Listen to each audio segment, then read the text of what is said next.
Hero की wife एक accident में मारी जाती है। उसके बाद हीरो की लाइफ में मानुष्य घटनाएं होने लगती हैं और उसे बुरे से बुरे सपने आने लग जाते हैं। फिर इन सब से छुटकारा पाने के लिए वो समुद्र के बीच एक आइलैंड पर भेड़ चराने के लिए जाता है। लेकिन वही वाली बात है ना कि मन का चैन मिलने के बजाय उसे वहाँ और भी कई खतरों का सामना करना पड़ा। देखने वाले हैं 2021 में रिलीज हुई एक हॉरर मूवी जिसका नाम है शेफर्ड। अब आखिर में क्या हुआ, क्या वो उस आइलैंड से जिंदा बचकर आया, यही तो इस मूवी की कहानी है। तो चलिए वीडियो को आखिर तक देखिए, लाइक एंड शेयर कीजिए और अगर आप चैनल पर नए हैं तो सब्सक्राइब जरूर कर दीजिए। चलते हैं मूवी के अंदर। मूवी की शुरुआत में एक आदमी को पानी में डूबते हुए दिखाते हैं और वहाँ पर कट करके मूवी के हीरो एरिक को दिखाते हैं। एक्चुअली यार एक एक्सीडेंट में ना उसकी वाइफ रेचल की डेथ हो गई है और वो उसका अंतिम संस्कार कर रहा होता है। जब वो शव पेटी को गड्ढे में उतारते हैं ना तो अचानक दूर एक काले ड्रेस में कोई खड़ा दिखता है जो कि एरिक को ही देख रहा होता है। यहाँ पर अचानक शव पेटी बुरी तरह से हिलने लग जाती है। एरिक घबरा जाता है और तब उसकी आंख खुलती है। असल में ये बहुत ही बुरा सपना देख रहा था। वो हाल ही में उसकी वाइफ रेचल की डेथ हुई है और उसके बाद से एरिक को इस तरह के बुरे और कहें तो डरावने सपने आते रहते हैं।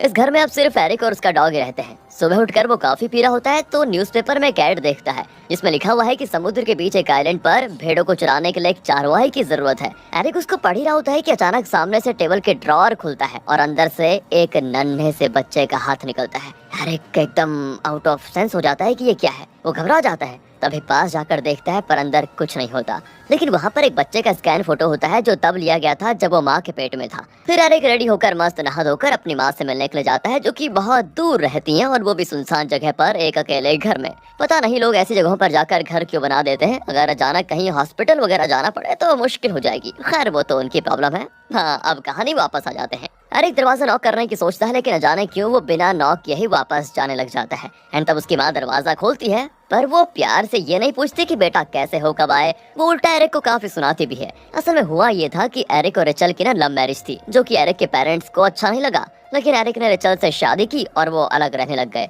उसके बाद उसके पापा की भी मृत्यु हो गई। उसकी माँ इसीलिए गुस्सा है कि एरिक अपने पिता की मौत पे भी नहीं आया। वो उसको ताना मारते हुए कहती है कि पिता को तो तुमने मार डाला, अब मुझे भी मारने आए हो कि यहाँ पर मैं यहाँ पर अकेली मर जाऊंगी, लेकिन तुम याद रखना आइंदा अपनी शक्ल मुझे मत दिखाना। एरिक भी चला जाता है। पता नहीं उसके दिमाग में क्या चल रहा होता है। रेचल नहीं रही और अब एरिक की माँ ने भी उसको अपनाने से इनकार कर दिया है। वो बेचारा खुदकुशी करने की सोचता है लेकिन अपना हाथ काट कर उसमें मरने की हिम्मत नहीं होती। एंड तभी उसकी नजर वहाँ पर खड़े एक भेड़ पर पड़ती है। उसने जो सुबह न्यूज़पेपर में ऐड पढ़ा था वो उसको याद आ जाता है। वो अपना मन बनाकर चरवाई की नौकरी करने के लिए उस आइलैंड की ओर बोट में निकल जाता है। उस बोट को चलाती है फिशर नाम की एक औरत। उसकी एक आंख थोड़ी सफेद होती है और वहाँ पर एक कौवा भी होता है जिसकी भी एक आंख सफेद होती है। एरिक बिल्कुल हैरान होकर दोनों को देख रहा होता है कि भाई दोनों की एक आंख सफेद है, मतलब डिफरेंट है। ऐसा कैसे हो सकता है, कहीं कुछ गड़बड़ तो नहीं।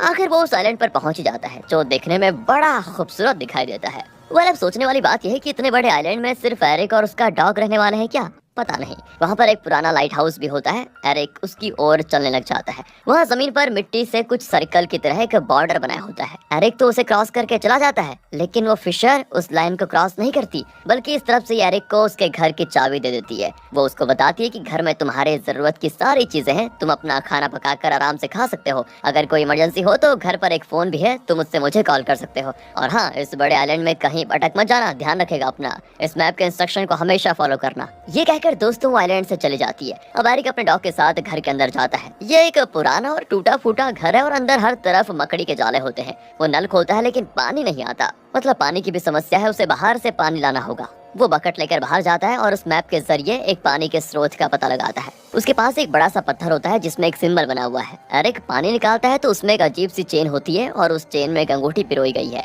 एरिक आराम से उसको घर ले जाकर देखता है तो पता नहीं उसको अजीब अजीब विजन्स क्यों आते हैं। उनके बारे में तो फिलहाल हमको नहीं पता चलेगा, आगे ही पता चलेगा। अब एरिक उन भेड़ों के पास जाता है जिन्हें वो खाना देता है। सारे भेड़ एक जैसे दिखते हैं, जाहिर सी बात है दिखेंगे। वो उन्हें गिनने की कोशिश करता है लेकिन वो एक जगह खड़े तो रहेंगे नहीं। वो इधर उधर चलने लग जाते हैं तो एरिक ठीक से गिन भी नहीं पाता और उसको बहुत गुस्सा आता है। ऊपर से घर में करंट भी नहीं होता। वहाँ पर एक जनरेटर होता है लेकिन न जाने कितने साल से वहाँ पर पड़ा हुआ है, चलने का नाम ही नहीं लेता। तंग आकर एरिक किसी तरह खाना बनाकर खाता है और फिर बाहर निकलता है तो समुद्र के ठीक ऊपर आसमान में टिमटिमाते तारों को निहारता है। फिर अंदर जाकर लालटेन की रोशनी में वहाँ पर पड़े कुछ बुक्स में से एक दो को उठाकर पढ़ने लग जाता है। उसमें लिखी हुई बातें एरिक की समझ में नहीं आती। उसके कान में ना किसी के बोलने की आवाज भी सुनाई देती है पर वो उन पर ज्यादा ध्यान नहीं देता और बुक वहीं पर रखकर सीढ़ी के ऊपर चलने लग जाता है। वहीं उसके सोने का कमरा भी है, पर पता नहीं उसे ऐसा क्यों लगता है जैसे सीढ़ियाँ ऊपर नीचे हो रही है। वो लड़खड़ाने लग जाता है, जैसे तैसे ऊपर पहुंच ही जाता है। उसका डॉग दरवाजे के पास जाकर भौंकता है जैसे कि उसने कोई अजीब चीज देख ली हो। एरिक अब रिचल को याद करते हुए आराम से सो जाता है।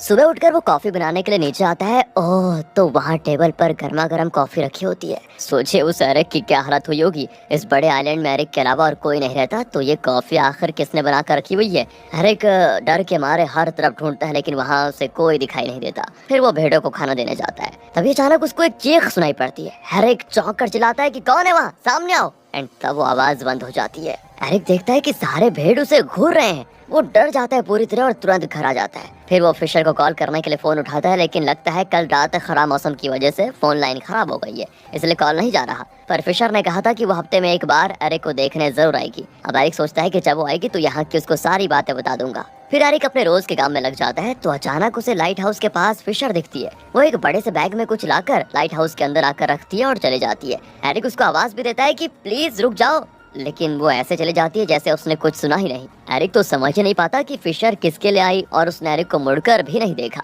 जबकि वो इतना ज्यादा चिल्ला रहा था, फिर भी उसने देखा नहीं। अब वो लाइट हाउस का दरवाजा खोलने की कोशिश करता है जहाँ फिशर ने वो बैग रखा था, लेकिन वो लोहे का दरवाजा है, उस पर ताला भी लगा हुआ है। हार मानकर एरिक घर आ जाता है। उसी रात को उसको पता नहीं क्या सोचता है और वो आईने के सामने खड़ा खुद को देखने लग जाता है। अचानक सीन होता है कट। एरिक जंगल के बीच होता है और एक डरावना चेहरा उसके सामने आ जाता है। कुछ दूर पर हमको रचल भी दिखाई देती है। एरिक उसके पास जाता है, लेकिन रचल कहीं और ही देख रही होती है। एरिक उस दिशा में देखता है तो वही काले कपड़े वाला रूप दिखता है जो अक्सर एरिक के सपने में आता था। एरिक अचानक घबरा कर मुड़ता है तो वो एरिक के सामने होता है, एकदम सामने। एंड अगेन हमको पता चलता है कि एरिक आँख खोलता है। वो उसका बहुत बुरा सपना था, मतलब अब उसको ऐसे बुरे सपनों की आदत ही पड़ गई है, इसलिए वो उनको ज्यादा सीरियसली नहीं लेता। वो उठकर नीचे आता है तो उसको एक और शौक लगता है। नीचे उसकी माँ खड़ी होती है। सोचिए, एरिक पूछता है, माँ आपको कैसे पता चला कि मैं इस आइलैंड में हूँ? पर वो चुपचाप बर्तन धो रही होती है। फिर वो कहती है कि तुम मेरी और अपने पापा की मर्जी के खिलाफ उस रिचल से शादी करने गए और हम दोनों को छोड़कर तुम चले गए। तुमने ऐसी लड़की के लिए अपने माँ बाप को छोड़ दिया जिसका कई आदमियों के साथ अफेयर रह चुका है। ये तुमने ठीक नहीं किया बेटा। कहकर वो बहुत ज्यादा रोती हैं। एरिक भी उनके पास जाकर रोने लग जाता है कि प्लीज माँ मुझे माफ कर दो। जैसे तैसे दोनों के बीच सुलह हो जाती है। फिर वो एरिक को खाना बना कर देती है। एरिक बड़े चाव से खा रहा होता है। फिर अचानक होता यह है कि उसकी माँ एक चाकू से अपने हाथ को काटने लग जाती है। एरिक चिल्लाता है कि माँ ये क्या कर रही हो आप? एंड तब वो एरिक पर झपट कर उसे मारने की कोशिश करती है। उसका चेहरा बिल्कुल डरावना हो जाता है। फिर से एरिक की आंखें खुलती हैं। ये भी एक बुरा सपना था, लगता है सपने सपने दिखाएंगे ये। लेकिन अब जब वो सपने से उठता है तो उसका डॉग घर में नहीं होता। फिर सुनसान आइलैंड पर एरिक का इकलौता साथी उसका डॉग था, वो भी गायब है। सारे दरवाजे और खिड़कियां बंद होती हैं, तो अक्सर कैसे वो बाहर गया। एरिक यही सोच रहा होता है कि फोन रिंग करता है। एरिक फोन उठाता है तो फिशर ही उसे कॉल कर रही होती है। वो आराम से पूछती है कि और बताओ आइलैंड पर तुम्हारा काम कैसा चल रहा है? एरिक तो उस पर गुस्से में चिल्ला ही देता है कि एक बात बताओ, है कल तुम यहाँ पर आई, लाइट हाउस में कुछ करके चली गई, मैं गला फाड़ फाड़ कर चिल्ला रहा था, तुमने मुड़कर भी नहीं देखा। अब मुझसे पूछ रही हो कि मेरा काम कैसा चल रहा है? अरे मुझे यहाँ पर कोई काम नहीं करना, समझी? अभी प्लीज मुझे यहाँ से लेकर जाओ तुम। पर अब वो कहती है, दोस्तों तुम्हारी गलती की सजा भी तुम्हें ही भुगतनी पड़ेगी। वैसे एक बात बताओ, तुम्हारा डॉग गायब है ना?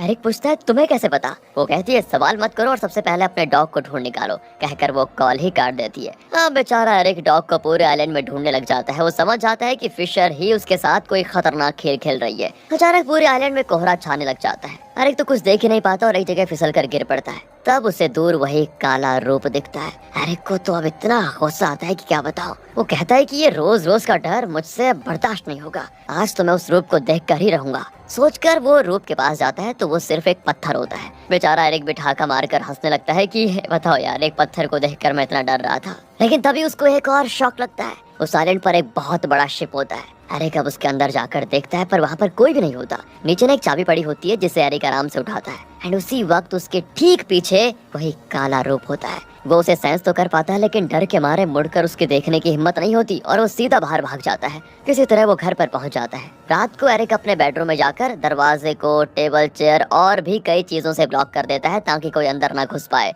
तभी कोई दरवाजे पर पीटता है। एरिक अब तो चाकू लेकर ना गुस्से में बाहर जाता है, पर वहाँ कोई भी नहीं होता। लेकिन वहाँ पर एक टॉय बर्ड रखी होती है। एरिक को लगता है कि उसके साथ ना कोई प्रैंक कर रहा है। वो फिर उस शिप की ओर जाता है, लेकिन कल जो शिप वहाँ पर था वो अब होता ही नहीं। वहाँ भेड़ चर रहे होते हैं। एरिक की तो समझ ही नहीं आता कि सपना क्या है, सच क्या है, कहीं वो पागल तो नहीं हो गया। फिर रात को देखिए क्या होता है। वो घर पर आता है, एक और बुक को खोलकर आराम से उसको पढ़ता है एंड एक और उसमें चौंकाने वाली बात उसको पता चलती है। उस बुक में ना कई ड्राइंग्स होती हैं, जिसमें उसके डॉग की भी एक ड्राइंग होती है, जिसमें उसका चेहरा ना एकदम गला हुआ लगता है, यानी जैसे वो सड़ चुका है। एरिक तो गुस्से में उस बुक को दीवार पर दे मारता है। अगली सुबह फिशर कॉल करती है तो एरिक उससे भीख मांगता है कि प्लीज मुझे यहाँ से लेकर जाओ, पर अब फिशर कहती है कि तुम चाहे जितना रो लो, लेकिन अब वही तुम्हारा घर है और तुम वहीं जियोगे वहीं मरोगे भी। एरिक तो लगभग गिव अप कर चुका था। अब यहाँ से निकलने का उसके पास कोई रास्ता भी नहीं था। लेकिन तभी उसकी नजर उस चाबी पर पड़ती है जो उसे बड़े शिप में मिली थी। मतलब वो शिप रियल था और ये चाबी भी रियल है। वो उस चाबी से लाइट हाउस का दरवाजा खोलने की कोशिश करता है।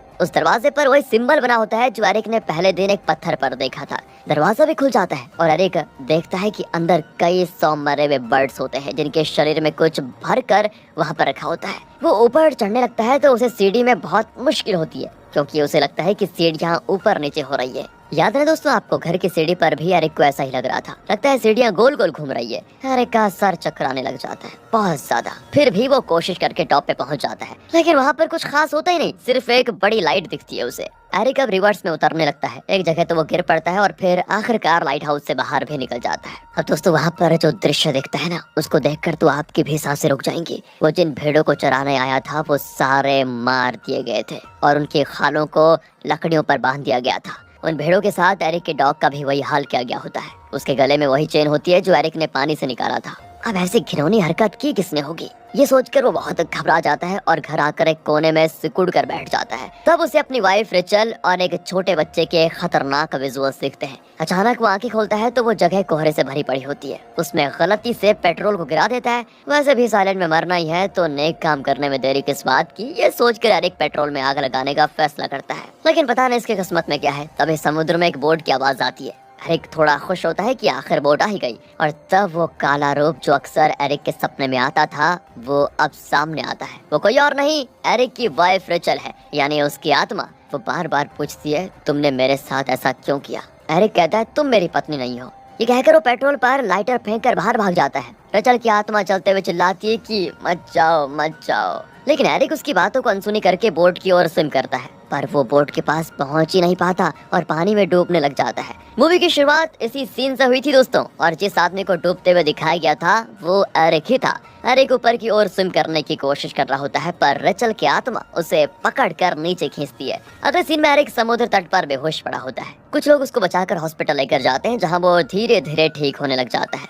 एक पुलिस ऑफिसर उससे पूछताछ करती है कि उस साइलेंट पर हुई सारी बातें साफ साफ हमें बता दो। वो भी बता देता है एंड सब कुछ सुनकर वो कहती है मुझे लगता है तुम बहुत स्ट्रेस में हो, इसलिए तुम्हें ऐसे इल्यूजन्स आ रहे हैं। असल में तुमको बताऊं तो उस समुद्र में ऐसा कोई आइलैंड है ही नहीं। खैर तुम अभी आराम करो और किसी चीज की जरूरत हो तो यहाँ पर एक फोन भी है, मुझे कॉल कर देना। ये कहकर दोस्तों वो चले जाती है। कुछ देर में होता यह है कि उस फोन पर एक कॉल आता है और ये उसी फिशर का कॉल है। वो कहती है कि वाह आखिर तुम उस आइलैंड से बच ही गए हैं, पर तुम अपनी माँ के बारे में तो भूल ही गए। पता है मैंने उनके साथ क्या किया। असल में दोस्तों फिशर एरिक की माँ के घर गई और उसने चाकू से उनको मार डाला। अब वो आगे कहती है कि तुम जिस आइलैंड पर रहते हो वो कोई मामूली आइलैंड नहीं, एक शापित जगह है। जब तुमने वहाँ का शापित बॉर्डर क्रॉस करके अंदर कदम रखा, वहीं से तुम्हारा शाप शुरू हो गया। उसके बाद तुम जितनी भी कोशिश कर लो उस आइलैंड से बाहर नहीं निकल सकते। अपनी गलतियों की सजा तो तुम्हें भुगतनी ही पड़ेगी। ये कहकर दोस्तों वो कॉल काट देती है। एरिक मुड़कर एक दरवाजे को देखता है जिसके नीचे तेज रोशनी निकल रही होती है, और उस दरवाजे पर वो अजीब सिंबल भी होता है जो उसे आइलैंड पर दिखा था।